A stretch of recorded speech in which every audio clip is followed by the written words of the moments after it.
Okay,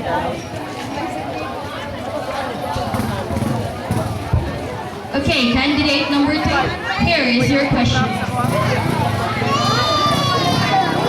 Once again, candidate number 1, here is your question. 1 plus 1. What can you say about the concept of conservation? Once again, what can you say about the concept of conservation? Well, for me, it's about conservation. It's about protecting our Mother Earth. And that's all. Thank you. Thank you, candidate number 1. Hi, Major. And now, let me call on the candidate number 2.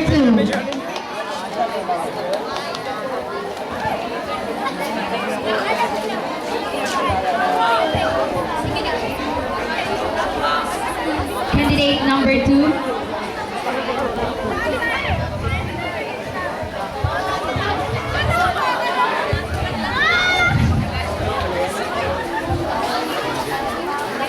Candidate number 2. Earlier, you have been a number. What number was that?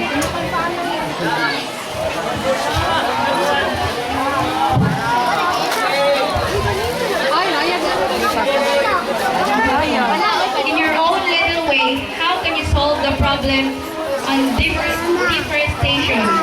Once again, in your own little way, how can you solve the problem on deforestation?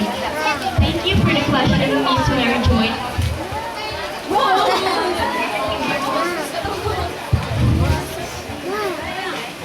I can help solve. I can help solve.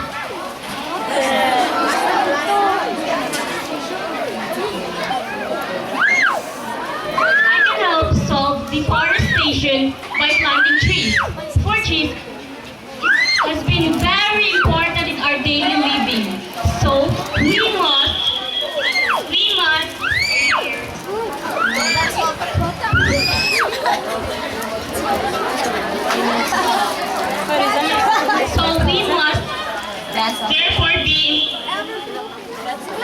must therefore be stewards to it.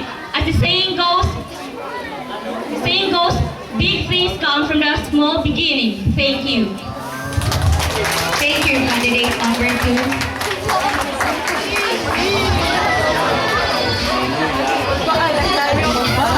Now, the candidate number 3. Please step forward.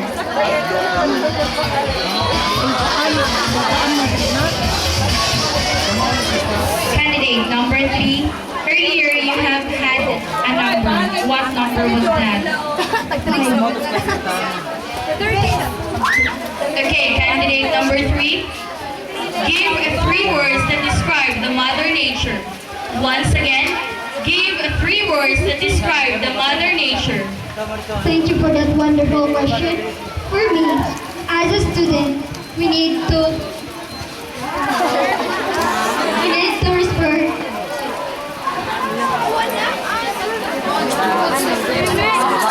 our Mother Nature. The 3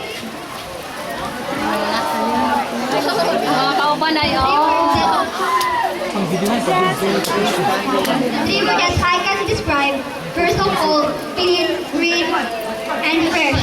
We Guindaruhan are lucky enough to experience that. So we should take good care of what they have right now. Thank you, candidate number 3. Candidate number 4, please step forward.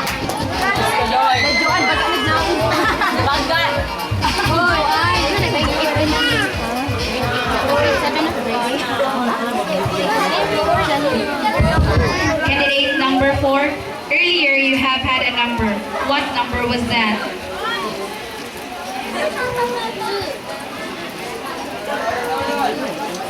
As a student, how can you save Mother Earth? Once again, as a student, how can you save Mother Earth? Thank you for that question. As a student, I can that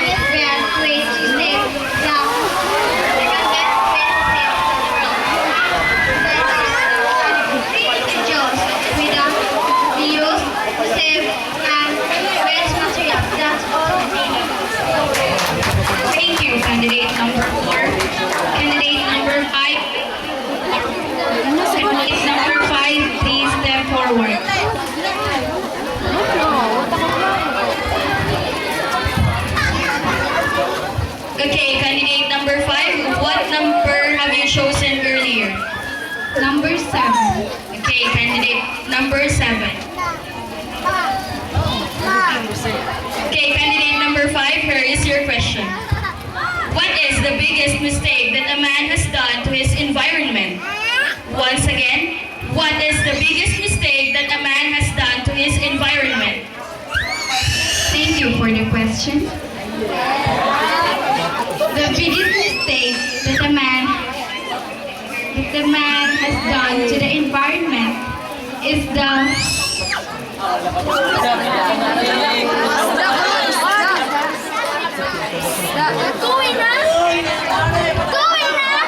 abusive use of the limited resources, just like minerals and the trees.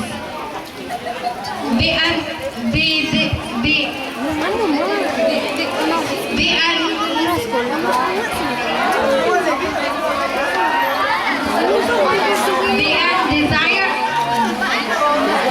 undesirable sewage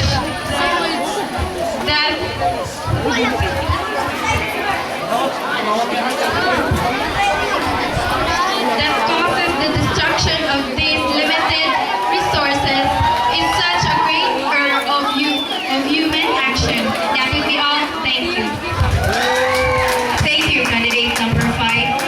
Candidate number 6, please step forward.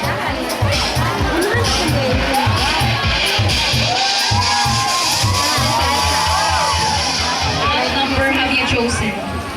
Question number 3. Candidate number 6, here's your question. Expound the line, let there be no pollution on earth. Again, expound the line, let there be no pollution on earth. Thank you for that question. Let there be no pollution on earth is to conserve our Mother Earth.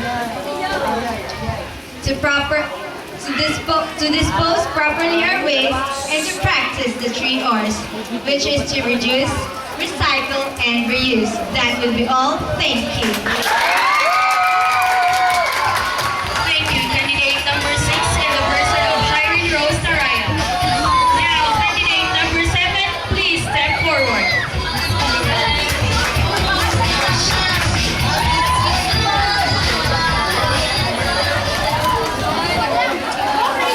Candidate number 7, what number have you chosen? Number 6. I have chosen number 6. Here is your question.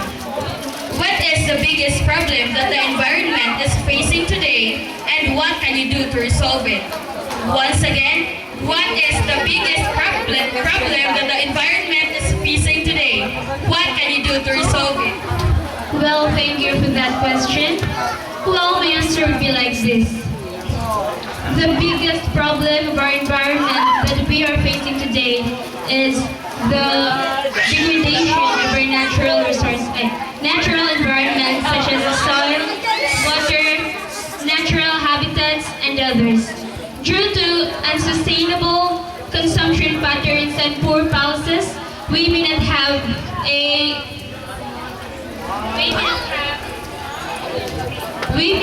an immediate impact on our human health, but probably will have a severely impact long-term economic development.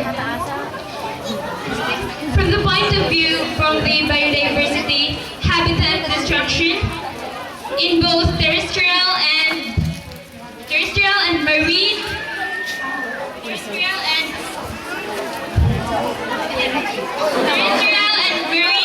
environments is a grave direct threat, but probably climate change is the most useful future threat in both biodiversity and humans. So for us to resolve this, we must change our lifestyles, avoid burning of plastics, and as a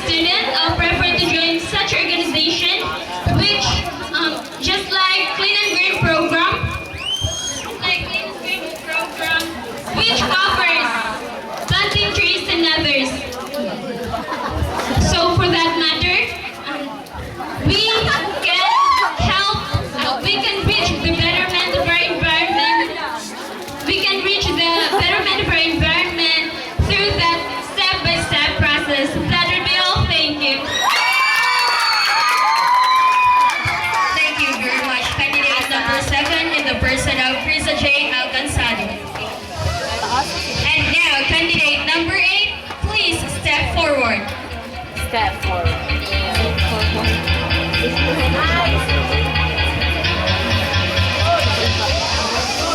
number 8, what number have you chosen? Number 8.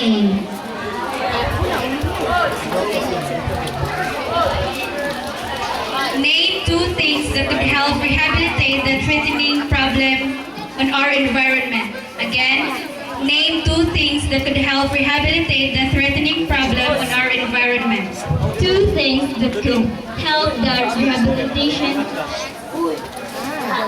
Again, 2 things that could help rehabilitate the threatening problem on our environment are control and self-discipline.